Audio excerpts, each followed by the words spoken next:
మళ్ళీ ఈ మధ్యనే తెలుస్తుంది, నాకు ఇవాళ తెలిసింది, మా సోదరుడు ఒక ఆయన డాక్టర్ చంద్రశేఖర్ గౌడ్ గారు కూడా నిలబడుతున్నారు కదా, ఆయన కూడా టికెట్ అడుగుతారు రేపు కాంగ్రెస్ పార్టీని. మీ ఎమ్మెల్యే కథ ఎట్టుకోనిగా, మీ ఎమ్మెల్యే మళ్ళీ బీఆర్ఎస్లో పోతాడా? బీఆర్ఎస్ ఉంటుందా అప్పటికి? ఉంటుందా? మరి ఏ పార్టీకి పోతాడు? ఇంకా మీ చిక్కుముడి ఇంకా చిక్కుబడేటట్టు ఉంది, కానీ ఎవరు చిక్కుముడి వేసేటట్టు లేరయ్యా. జగిత్యాల మా సోదరు మనం చూస్తుంటే నాకు బాధ అనిపిస్తుంది. బీఆర్ఎస్ కాంగ్రెస్ భాయి భాయి,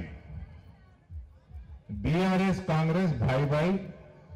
కేసీఆర్ కి నోటీసులు, కేటీఆర్ కి నోటీసులు, సమయం వృధా, పైసలు దొబ్బుడు. రేవంత్ తొండ ఏడుస్తాడు, పైసలు తీసుకుంటాడు, తొండ ఏడుస్తాడు, పైసలు తీసుకుంటాడు.